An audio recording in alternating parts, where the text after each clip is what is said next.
벙커원 라디오. 안녕하세요. 용산에서 가장 믿음 가는 조립 PC 전문 업체 컴스테이션의 이경식입니다.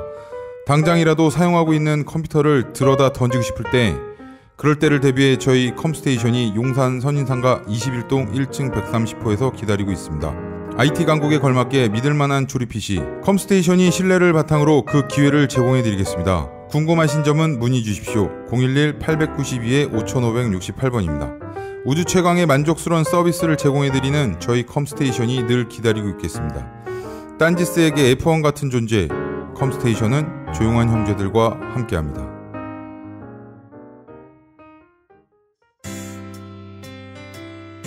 김동춘. 촛불 이후 한국 사회는 어디로 가는가? 2017년 7월 17일 강연. 제 이야기에 대해서 질문하셔도 좋고, 아니면 이 책에 대해서 하셔도 좋고, 아니면 책 관계없이 뭐 다른 이야기 이렇게 자유롭게 질문이나 혹은 멘트 해주시면 또 같이 대화를 하고 그렇게 진행했으면 좋겠네요. 또 윤열 씨도 왔으니까 뭐 중간에서 같이 약간 역할을 하셔도 괜찮고. 예. 예. 신자유주의에 대안은 무엇일까요?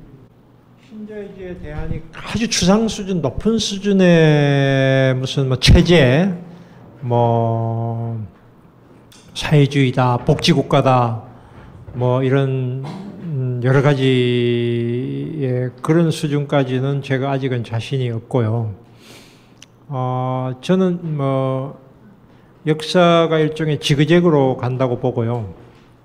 지그재그로 간다는 말은 과거의 사회주의가 이 국유화, 과도한 이 말하자면 산업의 국유화나 사유지의 철폐를 통해서 가지고 왔던 경직성과 그 다음에 경제적인 실패와 이런 것에 대한 것에 의해서 사회주의가 실패했고, 거기에 대한 반사적인 대립이 저는 신자유주의라고 봅니다. 즉 사회주의에 대한 반사적인 과정이 모든 것을 소유의 문제로 보는, 모든 것을 소유의 문제로 보고 인간의 탐욕과 경쟁을 부추김으로써 사회가 좋아질 수 있다는 그 반대편, 그게 온 게 신자유주의라고 봐요. 그 반대편, 그건 결과적으로 엄청난 불평등입니다. 그러면 결국은 해결식으로 말하면은 사회주의에 대한 극단과 이 신자유주의한 극단의 그 중간에서 다시 이 진폭이 움직일 때가 왔다고 저는 봅니다. 그게 결국은 저는 새로운 형태의 50년대식 복지국가는 아니지만 새로운 형태의 복지국가의 형태로 가지 않겠나, 저는 그렇게 봅니다. 앞으로의 이 미래가. 그런 그 복지국가는 사회주의의 요소의 일부가 다시 도입될 겁니다. 저는 신자유주의 과정에서 있었던 무차별적인 민영화가 대표적인 실패의 예라고 봅니다. 그러니까 민영화가 필요한 부분이 있지만 민영화를 통해서 일정한 정도의 공적 성격이 유지돼야 되는 측면까지도 다 포기하면서 과도할 정도로 민영화로 온, 그거를 약간 돌려야 된다고 봐요. 그런데 그것이 과거처럼 다시 재국유화? 국가가 다시 관장하는 쪽으로 가야 되느냐? 그건 아닐 겁니다. 뭘까? 그러면 거기에서 새로운 형태의 기업 조직의 모델이 고민될 수 있을 것 같아요. 기업을 어떻게 그러면 새로운 형태의 지배구조를 만들 거냐? 이 문제가 우리의 대안 문제하고 관련이 되어 있다고 생각해요. 그게. 네. 대학의 개혁은 어떻게 이루어질 수 있을까요? 저는 뭐 대학에 대해서는 제 입장을 이미 그래도 여러 번 쓴 적이 있는데요. 한국의 모든 혁명의 뒤에는 항상 대학 개혁이 따라옵니다. 여러분들 프랑스 같은 데서의 파리 1대학에서 8대학까지 만드는 거는 6.8 혁명의 결과이고요. 미국에 가면은 캘리포니아에 가면 UC 대학이 있습니다. 그 아실 거예요. UCLA, UC 버클리. 그게 어떻게 만들어졌는지 아세요? 6.8 혁명의 결과예요. 그러니까 모든 혁명에서는 반드시 대학 개혁이 따라오게 돼 있어요. 그러니까 촛불 혁명도 반드시 대학 개혁을 수반해야만 이게 혁명으로서 완수될 수가 있습니다. 왜냐하면은 대학이라고 하는 것이 단순히 교육 제도가 아닙니다. 국가 시스템 문제이기 때문입니다. 국가를 이끌어 나갈 수 있는 사람을 어떻게 기를 거냐의 문제이기 때문에, 어떤 가치와 어떤 이념을 가지고 만들 거냐의 문제이기 때문에 대학개혁은 반드시 올 수밖에 없는데, 제가 생각하는 대학개혁은 지금 민주교수협에서 이야기하는 거하고 크게 다르지 않습니다. 지금 지방에 있는 국립대학 9개가 지금 통합을 시도하고 있는데 저는 이것이 네트워크 체제로 가서 하나의 말하자면은 그 대학으로 가는 것이 바람직하다고 생각합니다. 그렇게 되면서 학생, 교수를 완전히 다 교류를 하게 되면서 질적인 수준을 높이고 등록금을 더 다운시키거나 거의 무상으로 해가지고 실질적으로 공공성을 강화하는 쪽으로 공립대학을 가고 사립대학 중에서 뭐 성공회 대학처럼 작은 대학이나 재정적으로 위기에 있는 대학들은 공영형 사립대학으로 해가지고 지배구조를 바꾸면서 공적 성격을 강화시키고 현재 있는 큰 사립대학은 좀 더 사립대학의 취지에 맞게 뭐 경영학과나 비즈니스 쪽으로 이런 쪽으로 좀 시장성이 강한 쪽으로 더 강화시키고 그러면 적절하게 역할 분담이 되면은 지방 공립대학들하고 서울에 있는 사립대학이 적절한 견제 균형이나 경쟁 체제를 갖게 되면은 현재 서열 체제가 어느 정도 하루아침에 완화되지는 않겠지만 약간 완화되게 되면은 학생들의 어쨌든 대학 교육이 정상화되고 그런 과정이 있을 거라고 생각하고 거기에다가 플러스 하나는 제가 이제 칼럼에 썼습니다만은 사회과학원을 별도로 만들어야 된다. 그러니까 그 이유는 국내에서 제가 국내에서 하기를 했기 때문에 그런 주장을 하는 것이 아니라 국내에서 박사를 양성해야만 반드시 그 나라의 학문적 주체성을 세울 수 있다. 학자를 수입하는 나라에서는 결코 그 사회에 제대로 된 이념이나 정책을 세울 수가 없게 돼 있다. 이게 제 소신이에요. 그래서 그럼 국내에서 박사를 양성하려면 어떻게 해야 되느냐? 기존의 국내 대학에서 하면 되지 않느냐? 안 하고 못 합니다. 왜냐하면은 국내에서 학위를 받아가지고는 취직을 할 수가 없습니다. 좀 과격하게 이야기하면 취직을 할 수 없기 때문에 학생들이 다 외국으로 갈 수밖에 없습니다. 잡을 잡기 위해서는. 그러면 국내에 있는 박사과정은 공동화됩니다. 지금 공동화됐어요. 서울대학도 인문계 쪽에서 뭐 국문학이나 국사학이야 한국 1등이니까 그대로 가지만 사회과학 쪽은 사실상 공동화됐어요. 그러면 자기 박사를 양성할 수 있는 대학이 아닌 거예요. 그것만 대학이 실제로 대학이 아닌 거예요. 그래서 그렇게 하려면은 대학원하고 연구를 연계시키는 별도의 사회과학원이 저는 필요하다. 일종의 대학원 대학이죠. 대학원 대학이 필요하다. 그래서 이런 시스템으로 사립대학, 그 다음에 지방공립대학의 네트워크 체제, 그 다음에 사회과학원 이렇게 되는 식으로 대학 전체 개혁이 필요하다. 그리고 대학이 지방공립대학 같은 경우는 저는 졸업정원제를 해야 된다고 생각합니다. 등록금을 무상으로 하되 졸업정원제를 하면은 물론 졸업정원제를 하게 되면은 학사 관리를 엄격하게 되고 이제 그렇게 되면은 학생들을 좀 더 많이 뽑을 수 있습니다. 많이 뽑는다는 말은 고등학교의 입시 중압감을 완화시키는 효과가 있습니다. 그러니까 들어가기는 조금 쉽게 하고 나오기는 어렵게 만드는 식으로 가야 된다. 이렇게 해서 전체적으로 중고등학교 학생들에게 과도하게 부여된 이 입시의 부담들을 대학으로 옮기는, 그러면서 대학은 어느 정도 평준화를 하게 되고 제대로 된 치열한 경쟁은 대학원에서 하게 만드는, 학문적 경쟁, 국제적인 경쟁은 대학원에서 하게 만들고 학부는 저는 평준화되어도 큰 문제 없다고 생각합니다. 왜냐하면 어느 정도의 지금 보통교육으로 지금 대학이 되고 있기 때문에 학부가 지금 서열화가 되는 것은 기업에서 사람 뽑는데 유리한 효과밖에 없습니다. 사실은. 그러면 기업에서는 사람 뽑을 때 훨씬 더 많은 투자를 해가지고 뽑도록 만들어야 되고 그 부담을 지금 학부모들이 질 필요가 없다. 그렇게 봐요. 그래서 제 생각은 개혁안은 이런 방식인데 이거는 아마 격렬한 반대에 부딪힐 거예요. 실제로 뭐 서울대 총장은 벌써 제 같은 사람이 자꾸 이런 이야기를 하니까 벌써 방어막을 치고 있어요.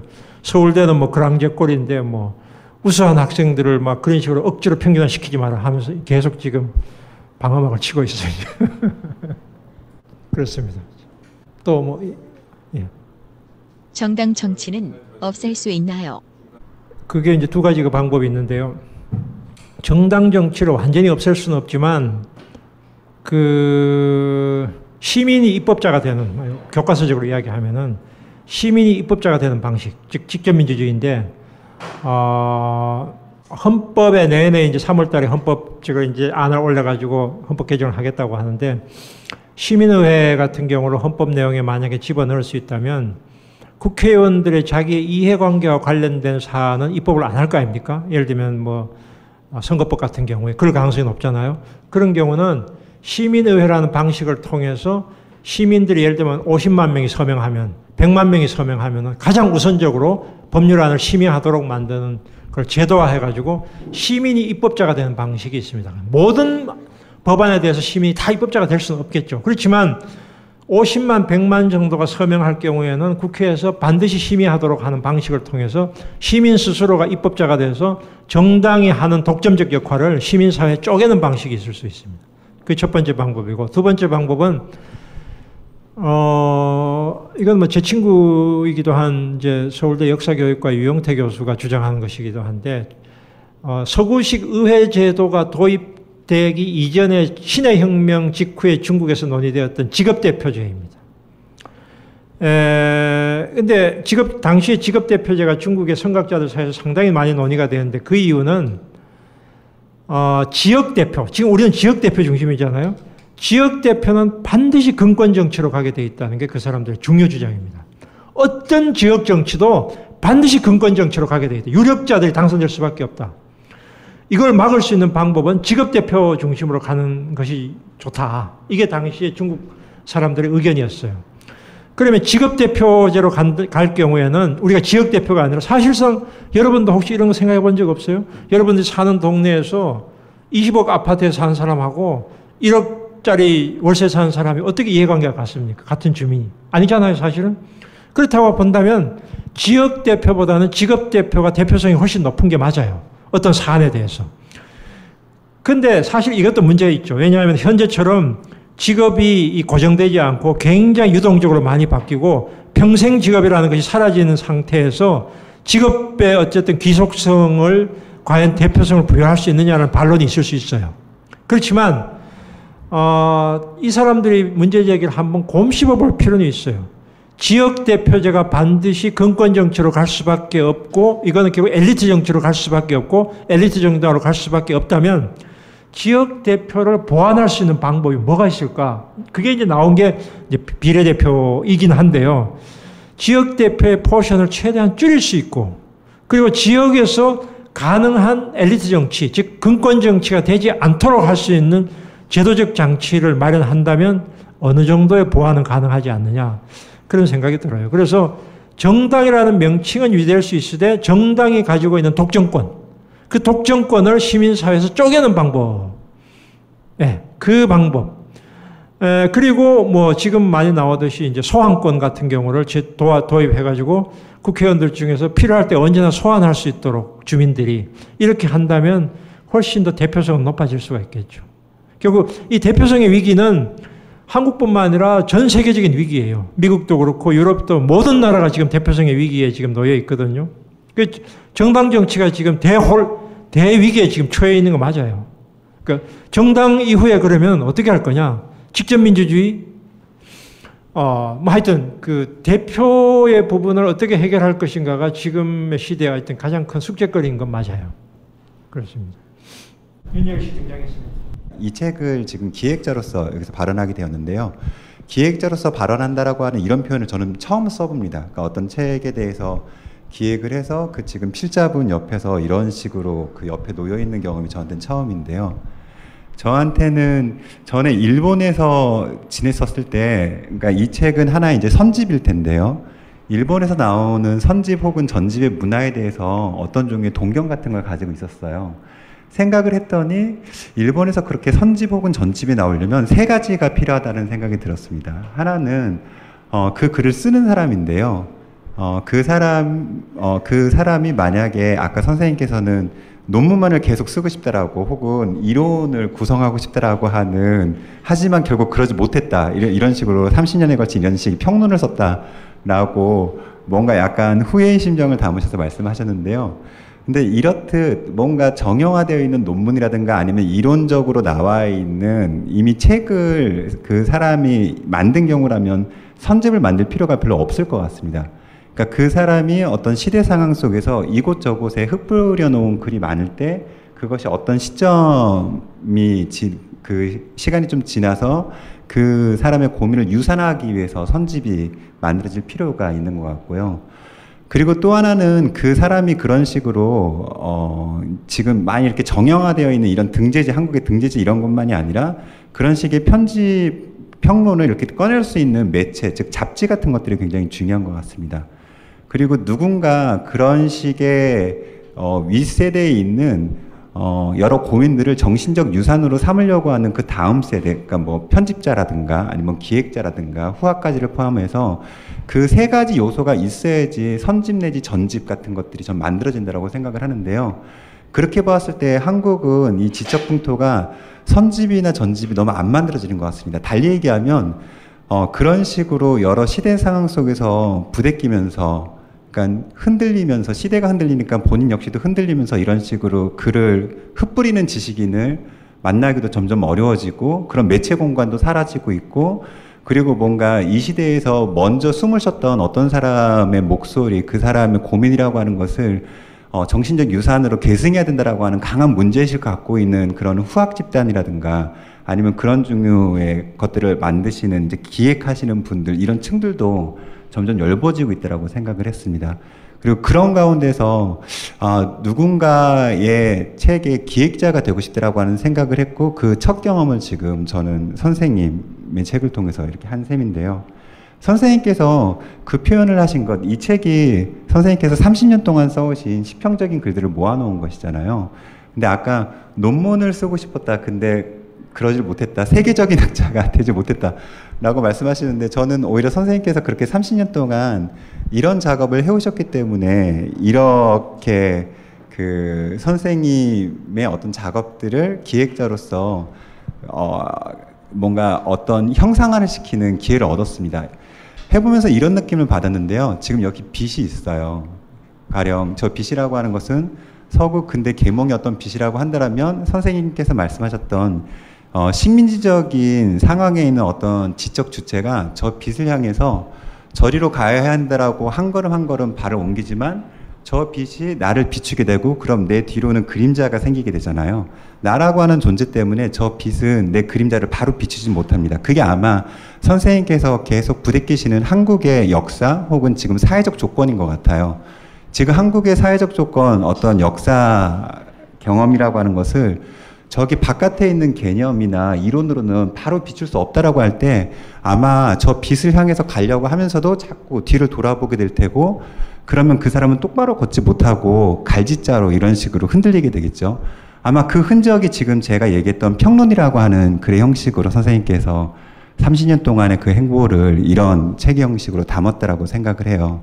그리고 선생님께서 아까 뭔가 지금 아까 질문으로 나오긴 했는데, 지금 현재 상황에서 한국적인 것이야말로 굉장히 세계적인 것이고, 그리고 우리는 아시아를 사고해야 한다라고 하는 그 말씀에 대해서도 그 맥락에서 굉장히 저는 공감을 하는데요. 그 경우 한국적인 것을 세계적인 것으로 만드는 한국적인 학자는 무엇인가라고 하는 식으로 만약 물음을 옮겨본다라면, 그러니까 선생님이 굉장히 오랫동안 어떤 저항적 지식인, 참여형 지식인이라고 하는 식으로 김동춘 선생님은 그렇다, 참여형 지식인이고 저항적 지식인이다라고 하는 식의 이런 말씀을 많이 접하셨을 거라고 생각을 해요.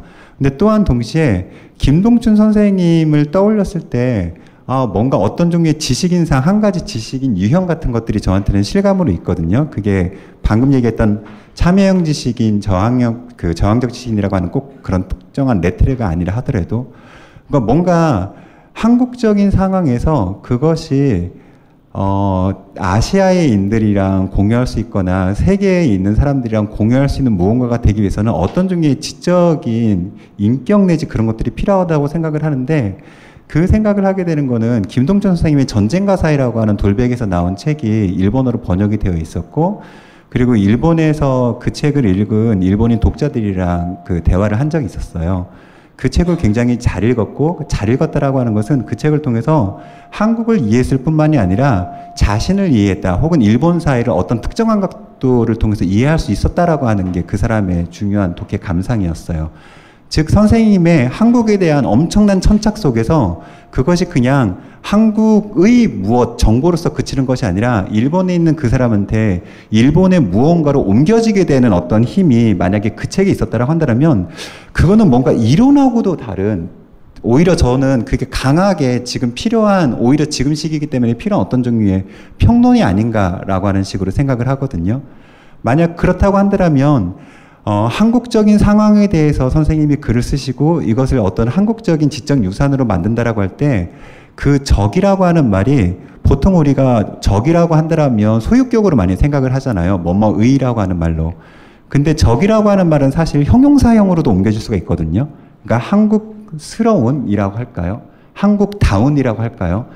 그래서 그것이 선생님이 한국에 대한 그 평론의 이런 식의 작업으로 천착을 하신 것이 그냥 한국에 있는 상황만을, 한국의 무엇만을 다룬 것이 아니라 이 상황을 깊이 파고드는 것에 의해서 오히려 이 한국 상황 바깥에 있는 것으로서 이런 식으로 관리해 나가는 어떤 종류의 특별한 번역이 성립된다고 할 때 그것은 한국에서 어떤 사람이 그 서양에 있는 책을 이론서로 대해서 읽어내는 이 번역과는 다른 의미에서의 특별한 번역이 선생님의 글을 통해서 이미 번역되신 책을 통해서 아시아인들이 이미 가능하다는 생각이, 저는 일본에서 그런 경험을 했었고요. 저는 그런 의미에서 선생님께서 앞으로도 더 강하게 평론을 써주셨으면 좋겠다라고 하는 기대감을 가지고 있습니다.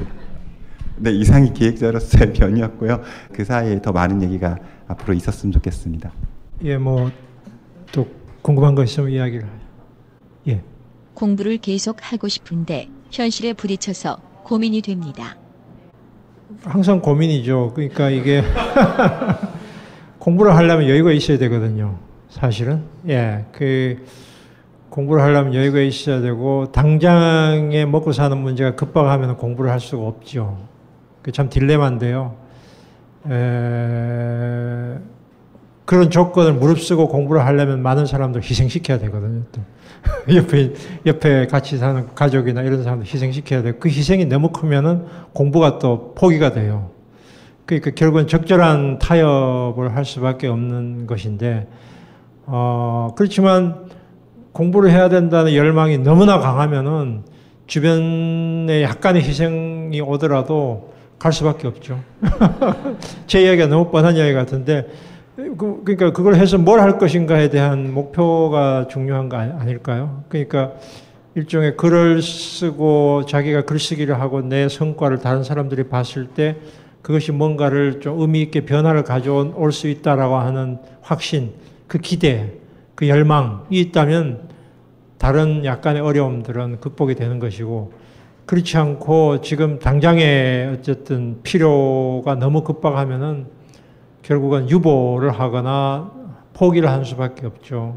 그래서 공부를 하는 것은 참 어려운 일이에요. 한국에서는 굉장히 많은 희생을 요구하는 일인 것 같아요. 그래서 그건 결국 본인이 내가 이 양쪽에서의 판단을 할 수밖에 없겠죠.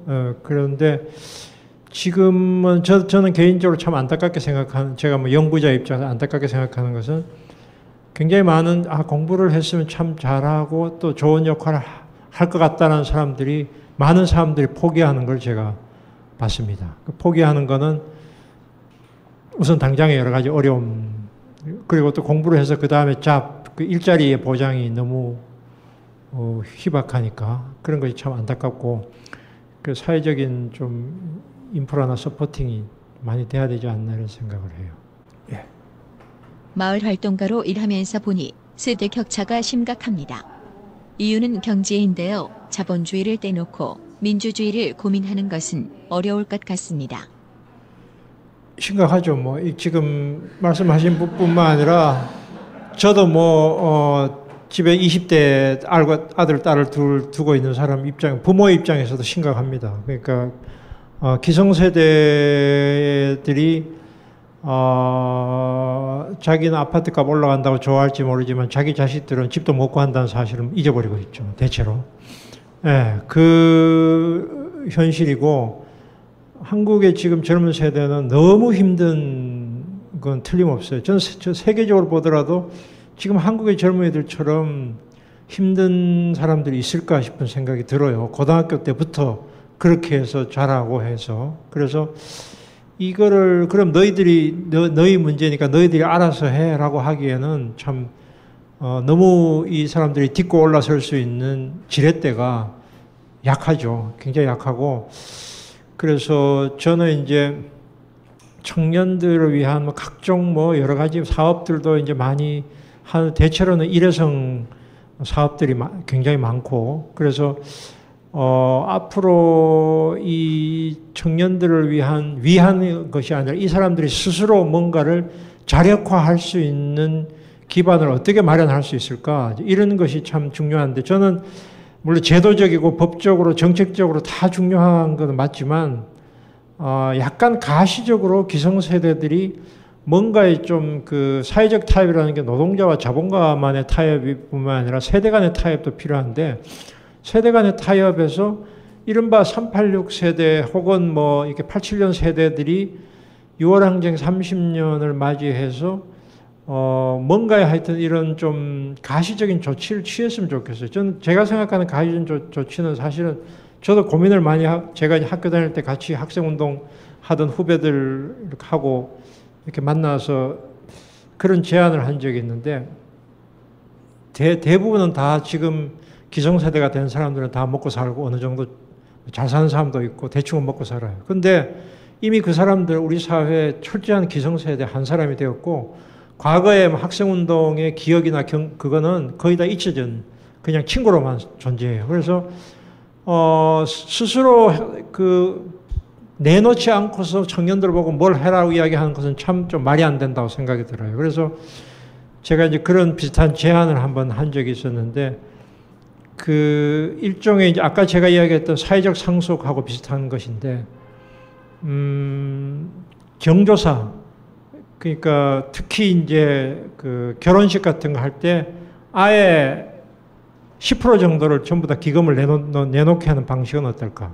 기성세대들 캠페인을 벌여가지고 지금 한 50대 정도 되는 사람들이 그래서 부조금이나 축의금 같은 거 나온 거를 사회적 기금으로 내놓아서 그걸 가지고 청년들을 위한 각종의 기금으로 만들어내는 작업들을 기성세대가 한번 약간 어디서라도 시작을 해보면 확산되지 않을까. 처음에는 주저하지만 어디서 여기저기서 시작하게 되면 그것이 확산돼가지고 청년들을 위한 여러 가지 기금이나 이런 걸로 만들어지고, 그게 기초가 돼가지고 정부에 대해서도 우리가 일종의 매칭 펀드 같은 걸 요구를 하면서 청년들에게 뭔가를 요구할 수 있는 이런 거를 캠페인 같은 거라도 해볼까, 이런 생각까지도 이제 하고 있고요. 근데 그런 거야 이제 일종의 이제 하나의 제스처 정도에 불과한 것이고, 실질적으로 청년들이 제대로 이제 말하자면 활동을 할 수 있도록 하기 위해서는 앞으로 결국 일자리 문제가 이제 제일 중요한 문제가 아닌가 생각하고요. 일본 같은 경우는 지금 환율 문제도 있고 해가지고 청년들이 그 입도선매 상태로 지금 굉장히 취업이 잘 된다고 해요. 근데 한국하고는 굉장히 이제 반대 상황이 지금 되고 있는데, 한국 같은 경우는 지금 실업 문제나 이 시간제 노동 문제 같은 경우가 지금 계속 어쩌면 비정규직으로 계속 살아가야 될 이런 상황으로 놓이는 사람들도 많고, 흔히 달관 세대라고 해가지고 이제 아예 그러니까 이 의욕 가치도 상실한 이런 사람들까지도 생겨나고 있는 마당이기 때문에 이 부분을 어쨌든 그 일자리 창출, 그 다음에 이 사람들에 대한 고용 보장 다 중요한데, 저는 제일 중요한 문제는 지금 이야기하신 대로 주택 문제가 아닌가 생각이 돼요. 주택 문제가 해결되지 않으면은 청년들에 대한 결혼이나 출산 문제는 기대하기 어렵다고 봐요. 그렇게 본다면 지금 문재인 대통령이 하고 있는 지금 51조의 무슨 도시재생사업 같은 경우도 왜 저 51조를 임대주택이나 어떤 청년들을 위한 주거 문제나 이런 쪽으로 하지 않고 결국 도시재생이라는 이름 하에서 결국은 재벌 기업들에게 결국은 갖다 주는 방식을 할까. 이런 생각이 참 우려가 많이 돼요.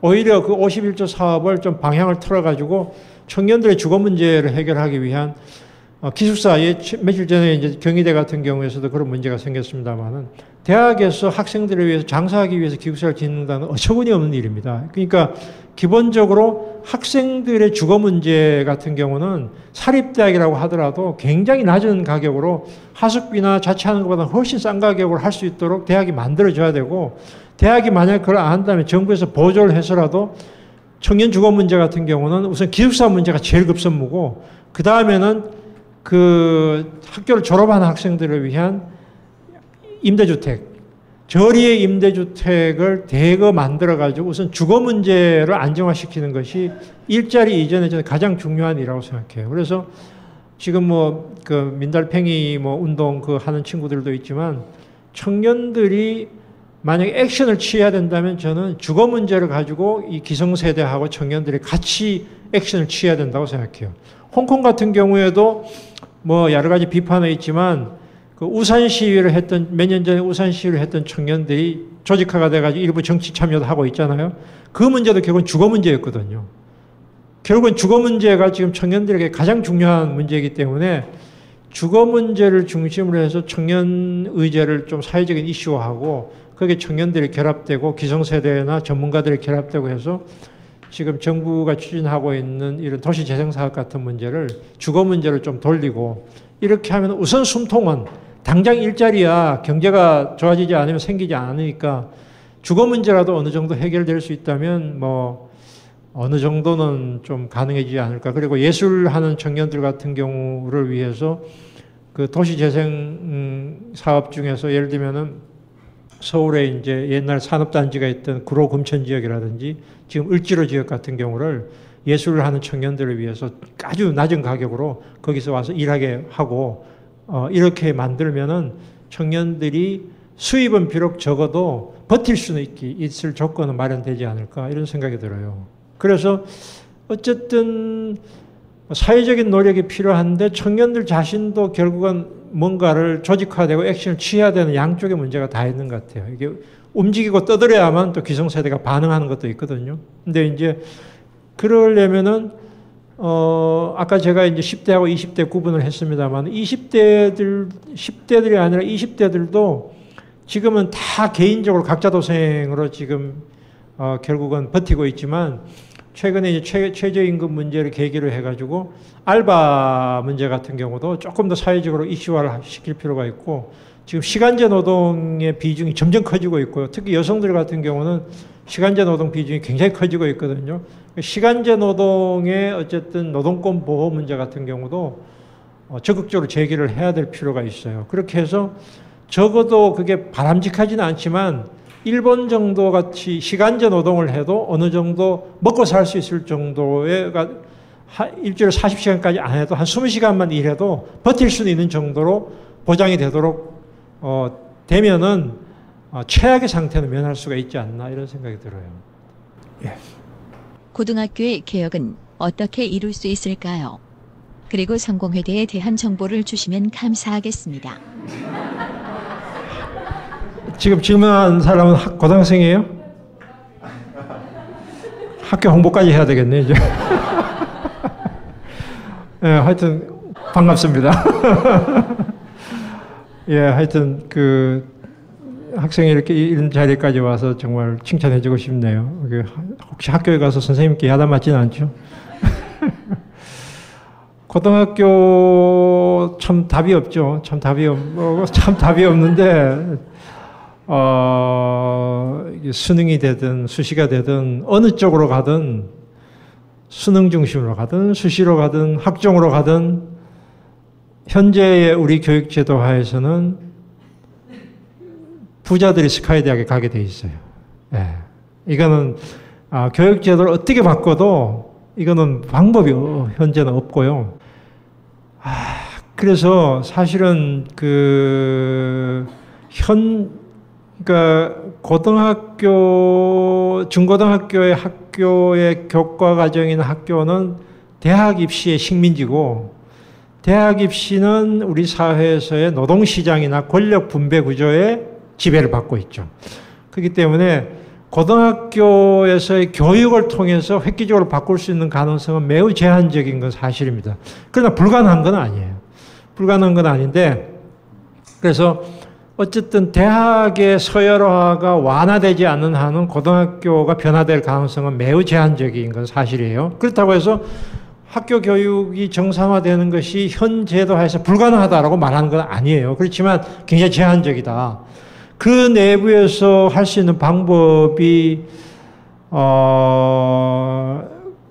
글쎄요. 지금 뭐 학생들에게 학교를 벗어나라고 내가 선동을 할 수도 없는 노릇이고, 그렇다고 열심히 해가 좋은 대학 가라고 말할 수도 없는 것이고, 저도 참 난감한 상태인데, 혁신학교가 과연 혁신적인지 그것도 참 회의적인 측면도 있고, 선생님들은 이 지난 9년 동안을 겪으면서 더 순종적이 됐고, 또 교장 교감 선생님들은 제가 알고 있는 학교 현장은 제가 고등학교 교사를 하는 87년보다도 훨씬 더 보수화됐고, 학교 권력 자체가 훨씬 더 보수화된 그런 상태에 있고, 그리고 교사들은 완전히 파편화되어 있고 조직화되어 있지 않고 그런 것 같아요. 현장이 보니까. 거기다가 학생들이 가지고 있는 스트레스나 이거는 훨씬 더 심해졌고, 이게 좀 황폐화된 학교 현실인 것 같아요.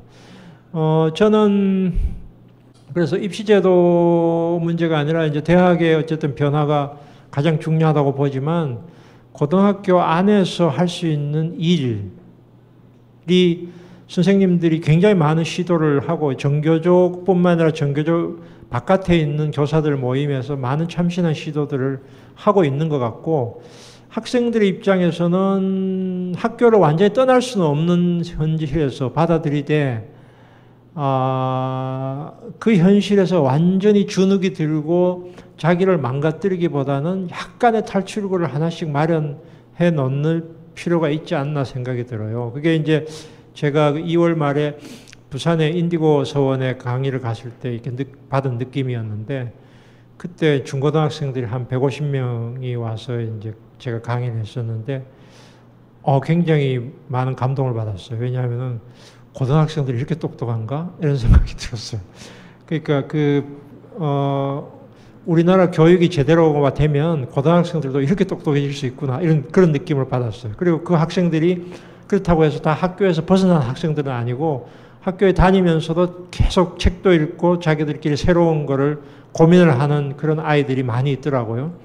그래서 학교에 또 선생님들도 그런 선생님들이 암암리에 많이 계시고 하니까 나름대로 시도들을 많이 하는 것 같아요. 그래서 저는 정권이 바뀌고 또 진보 교육감들이 많이 17군데서 됐기 때문에 약간의 긍정적인 변화는 있을 거라고 생각해요. 이제 약간의 긍정적인 변화는 현재 입시 우선 예를 들면 일제고사 같은 거 다 없애고, 그런 우선 조치들이 이미 나오지 않습니까? 그러니까 그 학교 내에서의 권력 구조를 조금 더 이렇게 교장 교감 중심에서부터 학생 교사 중심으로 약간 바뀔 것 같아요.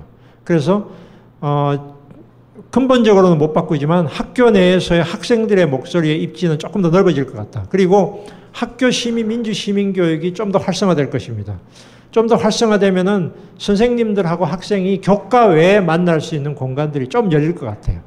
그건 아마 이제 그 이른바 진보 교육감이 들어선 지역에서는 아마 그게 좀 더 활성화될 겁니다. 물론 현재 교과 과정이 있기 때문에 그걸 완전히 거부는 못 할 거예요. 그렇지만 틈새로 계속 들어가는 작업들은 아마 이제 좀 더 기존의 박근혜 정부에서는 그 시도를 못 했는데 지금부터는 좀 더 시도가 될 거기 때문에 학생들에게 약간의 숨통은 열릴 것 같아요. 그 다음에 문제는 결국은 이제 대학의 변화 문제가 있는 것 같고, 학생들, 그건 고등학생들로서는 거기에 대해서 어쩔 수 없는 엄청난 그 제도니까 거기에 대해서 학생들이 뭘 어떻게 할 수 있는 방법은 저는 없을 것 같아요. 그렇지만 제가 말할 수 있는 것은 여러분들이 고등학생들이 우리 사회에 대해서 충분한 판단을 이미 가질 수 있는 나이가 됐고, 우리 사회 변화의 의미도 알 수 있는 나이가 됐다. 그리고 어쩌면 대학생들 이상으로 이미 우리 사회에 대해서 촛불 시위를 통해서 더 많이 각성이 됐을지도 모르겠다. 어쩌면 이미 각성된 사람들에게는 더 많은 욕구가 생기고 이 욕구를 많은 사람들이 욕구를 채워줘야 된다. 그렇게 생각해요. 그래서 이렇게 각성되고 이미 막 궁금증이 막 올라오는 아이들에게 뭔가를 하여튼 만들어줘야 되고 아이들을 해야 되는 프로그램들이 엄청 활성화돼야 된다. 그래서 여러 가지 방식으로 그 아이들을 뭐 온갖 방식으로 가능하겠죠. 그래서 제가 인디고 섬에서 느꼈던 게 그런 생각이에요. 야, 이 아이들에게 뭔가를 해야 되는데 이 애들이 막 정말 갈증이 막 이만큼 올라와 있구나. 이 올라온 이 아이들을 왜 이렇게 그동안 우리 사회는 놓아뒀던가 이런 생각이 좀 들었어요. 그래서 어쨌든 학생들이 이제 용기를 가지고 이런 뭐 활동도 하고 책도 읽고 하는 건 참 저는 좋다고 생각하고 단지 이제 대학의 문제를 피할 수가 없는 현실이고 그 부분은 뭐 어쨌든 각자 알아서 준비를 할 수밖에 없는데 성공회 대학은 그냥 일반 대학 중에 하나예요. 사람들은 성공회 대학에 대해서 성공회 대학은 특별한 거라고 생각하는데 그냥 일반 대학인데 단지 이제 다른 일반 대학에서 보는 교수와 학생의 관계의 권위적 관계가 좀 더 민주적인 그런 정도라고 생각하시면 될 거예요. 그리고 대안학교나 이런 데 출신자들이 굉장히 많기 때문에 그런 아이들이 이미 중고등학교 때부터 굉장히 많이 토론이나 이런 데 훈련된 아이들이 굉장히 많이 와요. 그래서 그런 분위기들이 좀 있는 거는 약간의 다른 점이고 그렇지만 그냥 일반 대학 중에 하나예요. 새로운 모델은 아니에요. 너무 큰 기대는 할 필요는 없어요. 예. 대학 서열화에 반대하신다고 했는데 자사고, 외고 폐지 등 그 전 단계도 평준화되어야 한다고 생각하시나요? 저는 그렇게 보지 않고요. 자사고나 외고 같은 경우는 원래 설립 취지대로 하면 된다고 생각해요. 그러니까 외고는 외국어 가르치고 자사고는 자립하면 됩니다. 그런데 자립하지 않고 정부의 지원을 받아서 하겠다는 것은 말이 안 된다고 생각해요. 그러니까 원래 취지대로 외고는 외국어 중심으로 가르치게 되면 아마도 외고 무너질 겁니다. 왜냐하면 입시교육을 했기 때문에 외고가 버텼던 것이지 입시교육을 안 하면 외고 못 버텨요. 그러면 외고는 외국어 중심대로 가고 정말 그 외국어 영재를 키우는 쪽으로 가면 돼요. 그럼 대학 입시에 약간 불리하더라도 외국어 영재들을 그쪽으로 키우면 되고 과학고 같은 경우는 과학 영재들 키우면 돼요. 외고나 과학고가 입시기관으로서 그다지 메리트가 없으면 사람들이 그렇게 갈까요? 그거는 정말 그쪽을 좋아하는 애들만 가게 만들면 되지 않나요? 자립형 사립고는 말 그대로 자립하게 하면 돼요. 그렇게 하면은 정부 예산보다는 그쪽에서 돈 많은 사람들이 당신들 돈 많이 내가지고 특별교육을 받아라. 당신 마음대로 해라. 그러나 대학 입시에서의 특혜는 없다. 이렇게 하면은 나는 그 모든 것이 획일적인 평준화 돼야 된다고 보지는 않아요. 우리 사회에서 돈 많은 사람들은 돈 쓰게 만들어주는 게 좋다고 생각해요. 돈 많은 사람들은 돈 많이 내면서 양질의 교육 받고 싶다. 하라는 거예요. 그냥 그렇게 하고 유학 가라는 겁니다. 아이비리그로 유학 가요. 당신들 돈 많으니까 돈 많이 쓰고 영재교육 받고 교사들 월급 2배 주고 그렇게 하게 하면 되는 거예요. 구태여 왜 한국에서의 이 서열을 붙잡느냐는 거예요. 한국에서 서열을 붙잡고 평생 그 서열 간판 가지고 먹고 살려고 하지 말라는 거예요. 그렇게 나는 정직하게 가는 게 맞다고 생각해요. 그러니까 귀족학교나 있어도 좋다고 생각해요. 등록금 4배 받고 그런 학교 있어도 좋은데 단 입시기관으로 변질될 필요는 없다. 입시기관으로. 그런 거예요. 예. 정치제도나 시스템 변화보다는 시민교육이 먼저가 아닐까요? 그리고 가장 온전한 국가는 어디일까요? 예, 시민교육 필요하고요. 그래서 촛불 시위의 연장은 저는 시민교육이라고 생각해요. 그 촛불 시위를 연장시키는 활동이라고 한다면은 지역사회에서의 시민교육이 그 대안이다라고 저는 생각을 하는데 그러나 시민교육도 만능은 아니에요. 왜냐하면은 독일처럼 그렇게 정치교육이 활성화된 나라도 그 20% 정도는 신나치 같은 걸 지지하는 사람들이 있거든요. 그리고 그 사회적으로 경제적으로 굉장히 어렵거나 소외된 사람들은 평소에 정치적인 판단을 할 수 있는 정신적인 여유나 이런 것이 없기 때문에 포퓰리즘으로 기울어지기가 쉬워요. 그렇기 때문에 경제가 어려워지면 파시즘이 등장할 수가 있어요. 그래서 시민교육이 중요한 버팀목이긴 하나 그것이 만능은 아니다. 그리고 어쨌든 사람들을 그 교육을 통해서 참여를 할 수 있도록 하는 통로가 마련되어야만 된다. 이런 생각을 하고 있고요. 물론 촛불 시민은 한 참가한 사람은 300만에서 500만밖에 안 돼요. 그렇기 때문에 숫자를 본다면 적은 숫자이긴 하나 이 사람들이 우리 사회에서 중요한 여론을 주도해 나가기 때문에 그 의미는 단순하지는 않다고 생각해요. 온전한 국가는 글쎄요, 이게 이제 하나 이상적인 지금 현존하는 국가 중에서 그런 경우를 어딘가라고 물으면 저도 참 답변하기는 어렵지만 대체로는 지금의 시대에 역사적인 경로가 다르기 때문에 왜냐하면 경로가 다르다는 말은 그 냉전 시대에 복지국가가 됐던 나라들하고 냉전 시대에 오히려 전쟁 상태에서 계속 적대했던 한국 같은 경우가 동일한 지평에서 말할 수는 없다고 생각해요. 그렇기 때문에 이미 60년대 복지국가 시스템을 갖춰졌던 나라를 우리가 따라가려고 해도 따라가기가 어려운 그런 측면도 있다고 생각해요. 그래서 스웨덴이 좋다고 해서 스웨덴 모델을 우리가 갈 수 있는 건 아니에요. 그런 상태이기 때문에 뭐 사실은 저 나라처럼 됐으면 좋겠다라고 생각하더라도 현실적으로는 그렇게 될 수 있는 역사적인 경로가 굉장히 다르다 이렇게 생각이 되고 결국은 저는 한국의 조건에 맞는 형태의 모델을 우리가 만들어낼 수밖에 없다. 한국 사람들의 의식이나 조건이나 제도와 역사에 맞는 거를 만들어내면 그게 저는 보편 모델이 될 수 있다. 보편이라는 말은 한국을 바라보고 있는 아시아, 남미의 수많은 옛날에 주변부 지역에 있던 나라들의 한국이 오히려 모델이 될 수도 있고 그것이 또 새로운 전망을 만들어낼 수도 있겠다 이런 생각이 되고요. 어쨌든 서구의 복지국가는 식민지에 대한 착취의 결과라는 사실을 우리가 잊어서는 안 돼요. 서구 민주주의는 제국주의의 떡고물 속에서 만들어졌다는 사실 잊어서는 안 된다. 그걸 잊어버리면 자꾸 저 사람들 저는 좋은데 우리는 왜 나쁘지? 라고 생각하는데 그렇게 해서는 안 된다. 우리 현실 속에서 냉정하게 봐야 된다. 이렇게 말하고 싶어요. 나는. 한 사람한테 예. 오늘 말씀 중에 부끄럽다는 말씀을 많이 하셨는데 어디에서 기인하는 것인지 궁금합니다. 우리 세대가 제 세대가 비슷하죠. 그러니까 좀 농담처럼 이야기하면 안 죽고 살아난 게 부끄럽고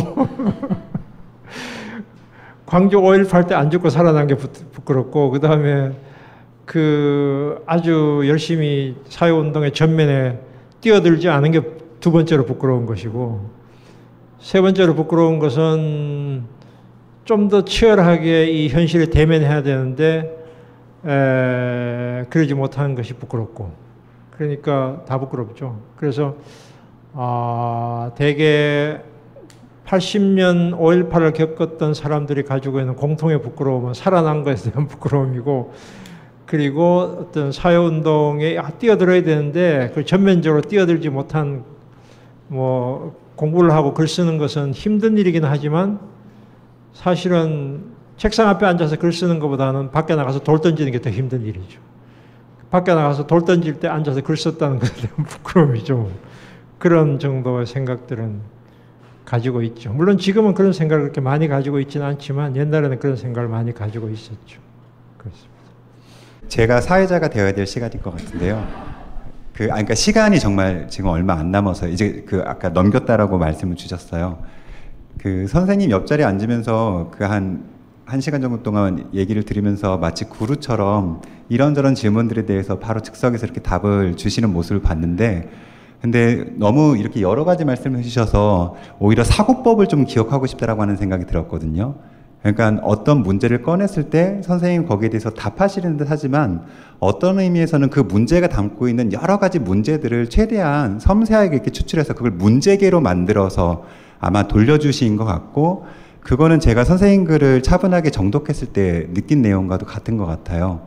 저는 그 후학으로서 선생님의 그런 점에서 정말 학자적이라고 느끼는 대목은 그런 건데, 가령 오늘 촛불에 대한 이런 말씀을 해주셨을 때도 보통 학자들이 자신의 어떤 공부를 하다가 이런 현 상황에 대한 얘기가 되면 바로 어떤 정치공학의 셈법이라든가 현재 정치 역학관계라든가 이런 식으로 쉽게 넘어가서 거기 안에서 사고하곤 하는데, 선생님은 오늘 말씀해 주실 때도 굉장히 여러 결에서 두터운 시간을 층해서, 그러니까 꼭 촛불의 문제만이 아니라 여러분들께서 이렇게 그러니까 꺼내주신 그 문제들에 대해서 그렇게 접근하신 것 같아요. 그래서 이 감촉, 이런 사고법을 기억을 하고 싶고, 그리고 또 한 가지는 오늘 이런 표현을 많이 쓰셨는데, 그러니까 뭐뭐는 비교적 제한적이긴 하나 조금이라도 이런 식의 표현을 많이 쓰셨는데, 어떤 문제를 사고하실 때 0이냐 100이냐의 문제가 아니라 49이냐 51이냐 그 아주 작은 차이라도 만들어낼 수 있는지에 대해서 발언 도중에도 굉장히 여러 아이디어를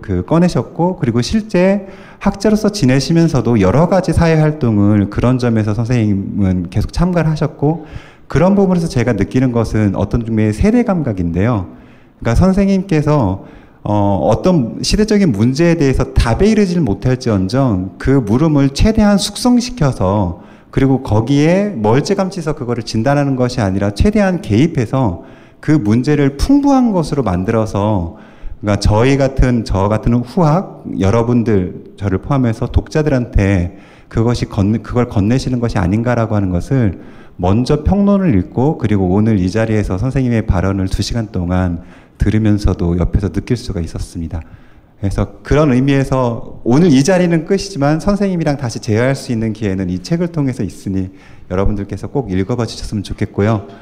사회자로서 긴 말씀을 오늘 끝까지 집중해서 말씀해 주신, 그리고 이 소중한 책을 써주신 김동식 선생님께 큰 박수를 드리는 것으로 가름하도록 하겠습니다.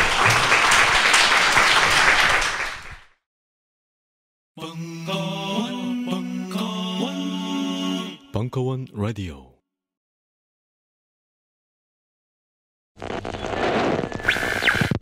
안녕하세요. 벙커원 요원입니다. 이 시대의 참 음모론자라고 불리우는 김어준 총수, 김총수의 음모 센서에도 이것은 포착되지 못했습니다.